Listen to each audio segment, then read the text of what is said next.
Зияудин Мальсагов, 1913 года рождения, в 1944 по 1957 годах находился на службе в НКВД. Он свидетельствует. Здесь приводятся только задокументированные и ставшие достоянием гласности данные о русских зверствах против мирного чеченского населения. Совершенно очевидно, что расследованные факты – это лишь незначительная доля тех масштабов русских злодеяний 60-летней давности. Однако даже эти широко известные в Чечне и неизвестные на Западе факты дают исчерпывающую картину, почему чеченцы не могут забыть и никогда не забудут, и тем более не простят эти преступления. Высокогорное селение Ялхорой. В этом месте русские солдаты расстреляли 86 чеченцев, уже пригнанных на сборный пункт для депортации.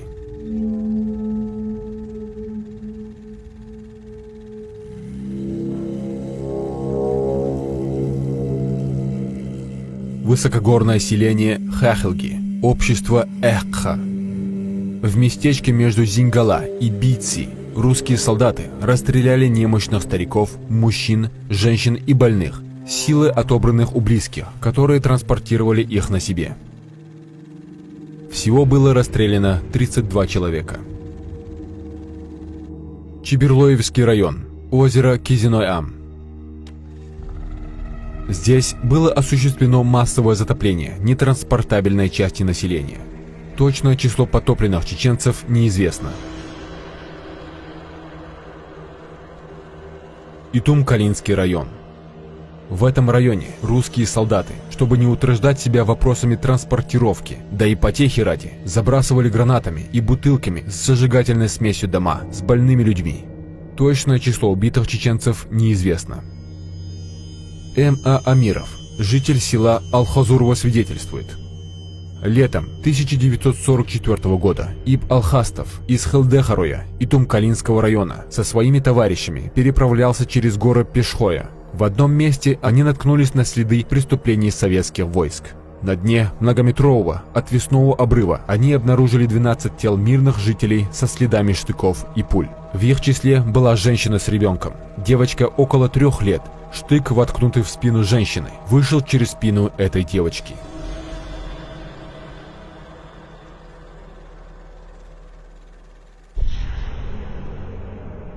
Высокогорный район Малхиста. Здесь русские солдаты сгоняли чеченцев в пещеры и уже там истребляли их. Точное число жертв русских расправ не установлено.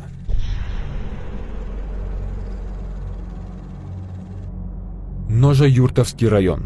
В этом районе русские солдаты предпочитали засовывать чеченцев в кукурузные сапетки и, облив бензином, заживо сжигать. Точное число сожженных чеченцев неизвестно. Высокогорное селение Пешха, недалеко от Нашха. В морозные февральские дни 1944 года русские солдаты в пещере Шен-Таулак-Хех расстреляли 80 человек, детей, женщин и стариков. Высокогорное селение Малхисты. Расстреляно более 300 человек нетранспортабельной категории.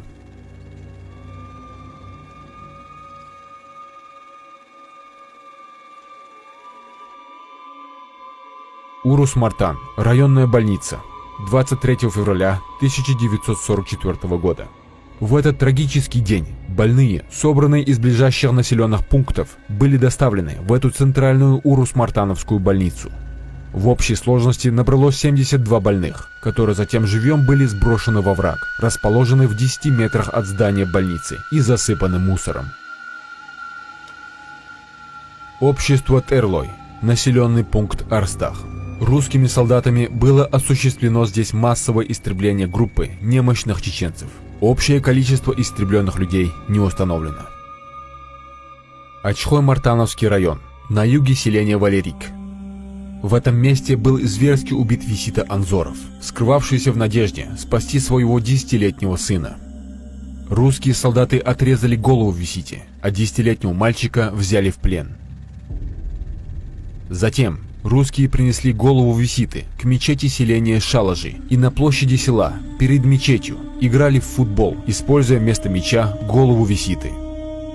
Отчаявшийся 10-летний сын нападал на играющих солдат, хватался за окровавленную голову отца, пытаясь отобрать ее у солдат, но затем и его русские стали гонять по площади вместо меча. Галанчош, недалеко от поселения Гамие. Здесь, вблизи Галанчошского озера, в процессе депортации безжалостно было расстреляно 600 детей, женщин и стариков и брошено в озеро. Район Галанчош, селение Хайбах. Здесь 27 февраля 1944 года русские солдаты заживо сожгли около 700 или 750 человек, преимущественно детей, женщин и стариков. Люди, совершившие это злодеяние, были награждены правительственными наградами. Сожжены были больные, престарелые, женщины и дети. Самому старому было 110 лет, а самым маленьким малышам несколько часов от рождения. Зияудин Мальсагов свидетельствует: в Хайбахе в конюшне собрали людей со всех окрестных сел. Офицер НКВД приказал тем, кто не может идти, зайти в помещение. Здесь собрались старики, женщины, дети, больные, а также здоровые люди, присматривающие за больными и престарелыми родственниками. Это происходило на моих глазах. Всех остальных жителей района через селение Ялхарой под конвоем отправили в село Галашки и оттуда до железнодорожной станции. Примерно в промежутке с 10 до 11 часов, когда увели здоровую часть населения, ворота конюшни закрыли. Слышу команду: «Огонь!» Вспыхнул огонь, охватив всю конюшню. Оказывается, все заранее было подготовлено и облито керосином. Когда пламя поднялось над конюшней, люди, находившиеся внутри конюшни, с неестественными криками о помощи, выбили ворота и рванулись к выходу. Тут же из автоматов и ручных пулеметов начали расстреливать убегающих людей. Выход у конюшни был завален трупами. Магомед Гаев, 1931 года рождения, свидетельствует: даже на далеком расстоянии было заметно, что в селе творится что-то страшное. Сотни голосов, слившись воедино, превратились в один жуткий, нечеловеческий крик. Это были крики сжигаемых людей.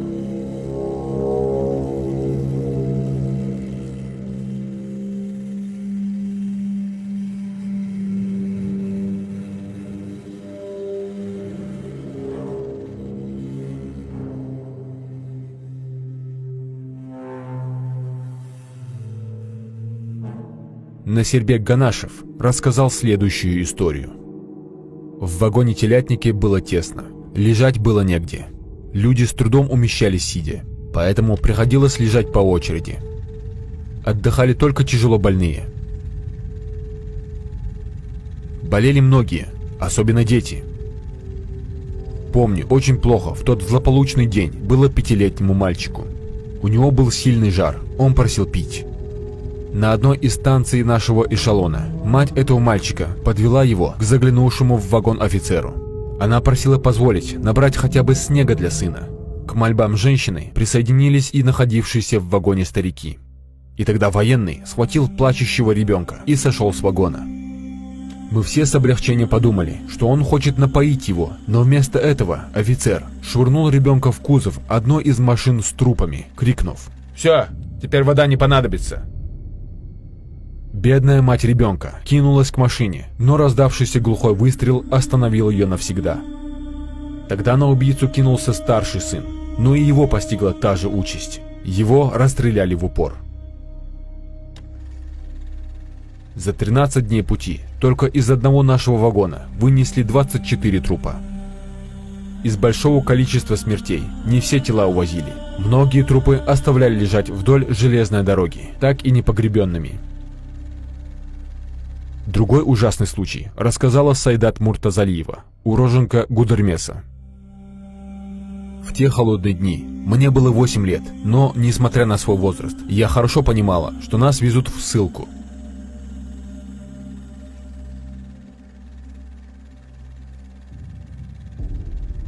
В нашем вагоне, если его можно так назвать, потому что больше он был похож на заброшенный свинарник, в основном были женщины. И была среди нас одна женщина, уже не помню, как ее звали, которая должна была с минуты на минуту родить. Ночью у нее начались схватки. В полной антисанитарии женщина родила 2 прелестных близняшек, мальчика и девочку. На утро, когда начали выносить трупы, от военных она спрятала младенцев под мешками с песком. Но плач девочки выдали бедную женщину. Чтобы спасти мальчика, женщина сама отдала в руки извергам маленькую девочку, которую офицеры до смерти забили ногами. До сих пор не могу понять, как такое возможно сделать. Не могу даже представить, что она пережила в то утро. Но на лице у нее даже не было слез. Их она растратила несколькими днями раньше, когда убили ее мужа и 2 братьев. У нее больше никого не было, кроме новорожденного мальчика, которого она спасла ценой жизни своей дочери.